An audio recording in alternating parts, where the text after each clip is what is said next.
संत लोग कहते हैं कि मनुष्य जीवन बड़े भाग से मिलता है। कई योनियों को पार करने के बाद फिर मनुष्य जीवन मिलता है।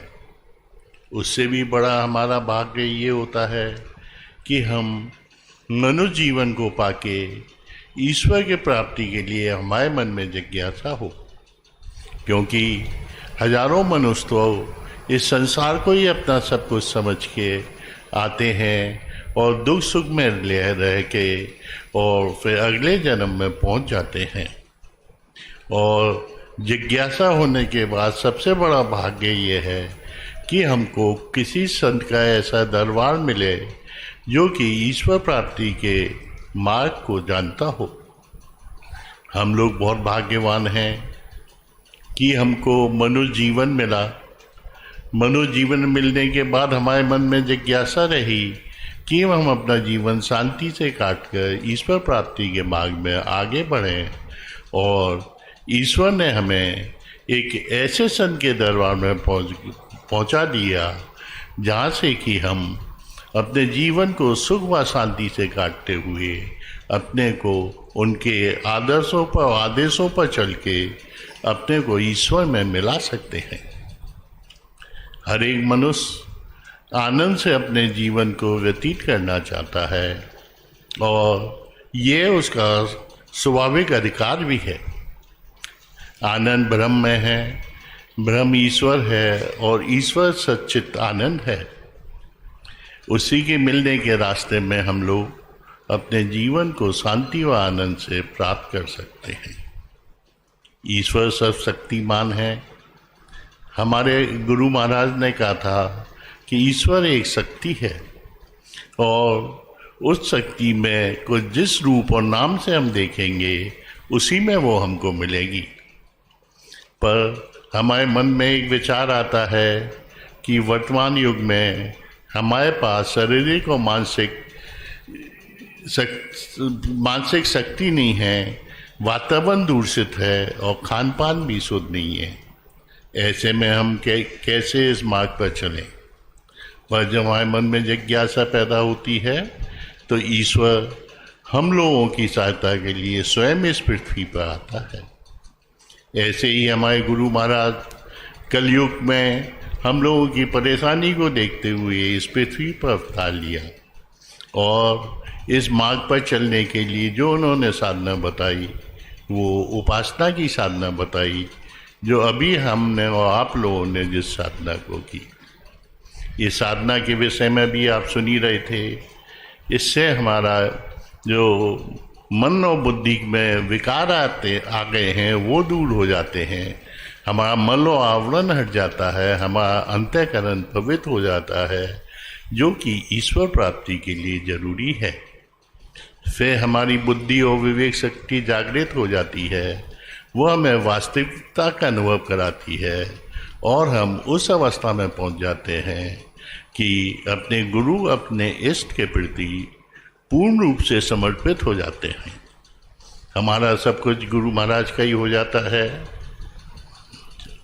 हम जो भी कार्य करते हैं उनका आदेश को समझ के करते हैं, बस हमारे पास रह जाता है गुरु प्रेम और शांति व आनंद।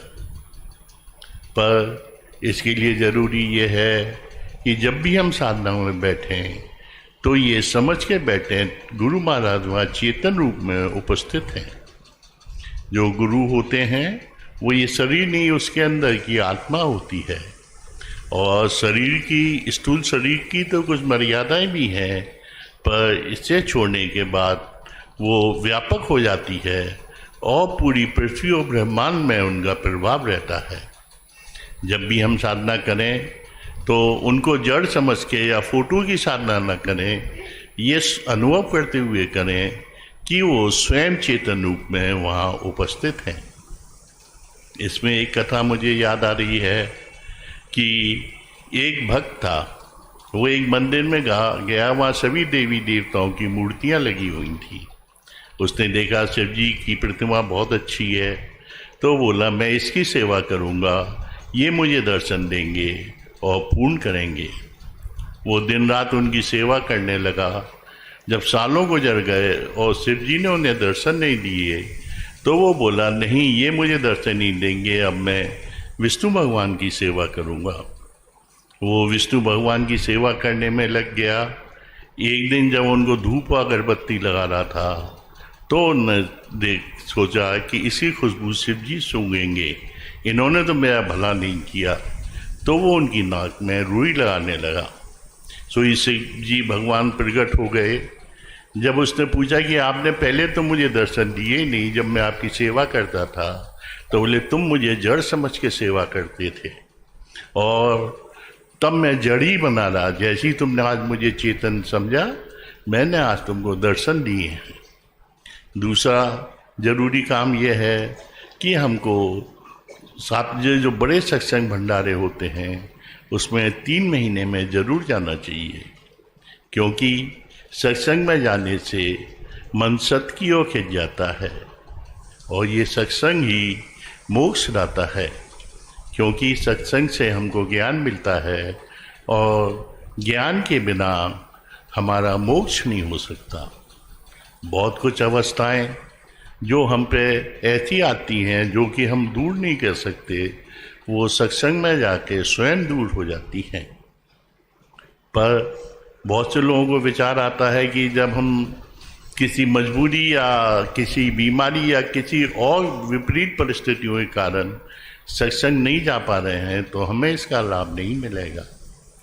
इसके लिए गुरु महाराज ने लिखा है कि हमारे मन में सत्संग में जाने की इच्छा हो, पर कोई ऐसी मजबूरी या विपरीत कारण हो हम ना जा पाएँ तो और हमारा मन उनमें गुरु में ही लगा रहे तो हमें उसका लाभ मिल जाता है।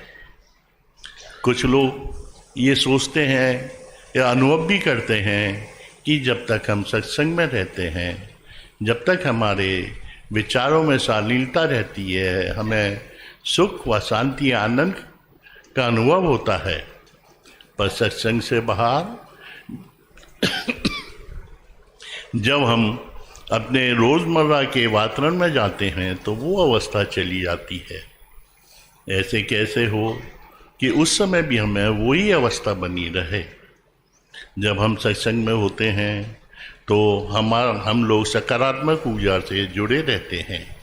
हमारी आत्मा अपने मूल स्वरूप की ओर अग्रसर होती है और आत्मा का जो मूल स्वरूप है वो परमात्मा है और हम लोग शांति का व मन के विचारों को एकाग्रता का अनुभव करते हैं, जिससे हमको आनंद अनुभव होता है। ये इसलिए होता है क्योंकि एक ही विचारधारा के जब कई लोग बैठ के गुरु महाराज को याद करते हैं तो गुरु महाराज की शक्ति वहाँ बरसती है। गुरु महाराज ने कहा भी है कि जहाँ 5 भाई मिलकर मुझे याद करेंगे वहाँ मैं उपस्थित होऊंगा और अपना आशीर्वाद दूंगा। पर जब वो इस वातावरण से बाहर जाता है तो मायावी शक्ति सक्रिय हो जाती है। चारों तरफ दूषित और विषैले विचारों के लोग होते हैं, जिससे कि वो उस अवस्था में नहीं रह पाता है और फिर सांसारिक चिंताओं में फंस जाता है। इसके लिए साधक को ये करना होगा कि सत्संग में तो जरूर जाएं, पर ये इसको उसके बाद आकर गुरु महाराज को भूल ना जाए। सत्संग एक निरंतर चलने वाली प्रक्रिया है। साधक को सुबह शाम गुरु महाराज को चेतन स्वरूप को वहाँ उपस्थित समझकर गुरु महाराज की बताई हुई साधना को जरूर करना चाहिए और फिर दिन भर उनको गुरु से जुड़े रहना चाहिए। जब वो गुरु से जुड़े रहेंगे तो बहुत सारे नकारात्मक विचार उनके पास नहीं आएंगे और वो धीरे धीरे एक ऐसी अवस्था में पहुंच जाएंगे जहाँ माया उन पर प्रभाव नहीं डाल पाएगी और वो सुख व शांति से अपना जीवन व्यतीत करेंगे। इसके लिए ज़रूरी ये भी हो कि वो साधक अपने रहनी और सहनी में अंतर ना हो। वो जब भी किसी संत या गुरु के पास जाए तो अपने जो ये रजोगुण और तमोगुण को बाहर रख के उनके सामने गए जाए और अपने मन को विचारों से खाली कर दे। क्योंकि उसको जाने कब मौत आए और अपनी शक्ति भेजे, वो वापस ना चले जाए। एक बार गुरु महाराज के पास एक साधक आए, वो काफ़ी देर बैठे रहे। फिर जाते समय बोले कि मैंने तो सुना था कि आपके पास बैठते ही अवस्था बदल जाती है, पर मुझे तो कुछ अनुभव नहीं हुआ। तब गुरु महाराज ने कहा कि मैंने तुम्हें 3 बार शक्ति भेजी थी, पर उस समय तुम अपने खेतों का अन्न बेच रहे थे, वो वापस लौट के आ गई। इसलिए ज़रूरी ये है कि उनके सामने विचारों से खाली होकर बैठें और अपनी तवज्जो उनकी ओर लगाए रहें। इस संसार में 2 शक्ति काम कर रही हैं, एक काल शक्ति और एक दयाल शक्ति। दयाल शक्ति हमको ईश्वर की ओर खींच रही है और काल शक्ति माया के प्रभाव से बहुत शक्तिशाली होकर हमको नीचे की ओर गिराने की कोशिश कर रही है। जब काल शक्ति हमारे पर हावी हो तो हम गुरु महाराज से प्रार्थना करें कि इससे हमको उबारें। वो निश्चय ही हमारी सहायता करेंगे और इसका हम स्वयं भी अनुभव करेंगे। बस गुरु महाराज को पूर्ण शरणागत हो जाएं, उनकी याद को हमेशा मन में रखें। कोई कारण नहीं है कि हम लोग इसी जीवन में अपनी जीवन की श्रेष्ठता को प्राप्त कर लें। मैं गुरु महाराज से प्रार्थना करता हूँ कि यहाँ उपस्थित प्रत्येक साधक को अपना आशीर्वाद दें, जिससे कि वो उनके बताए हुए मार्ग पर चल सके।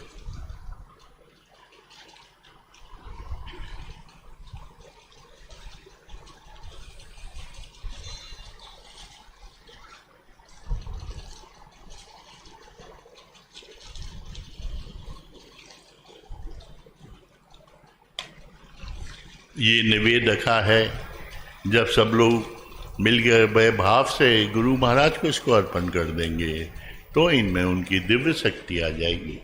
सब लोग मिलकर बड़े भाव से गुरु महाराज को इसको अर्पण कर दें और उनसे प्रार्थना करें कि इसे स्वीकार कर हम सभी लोगों को आशीर्वाद प्रदान करें।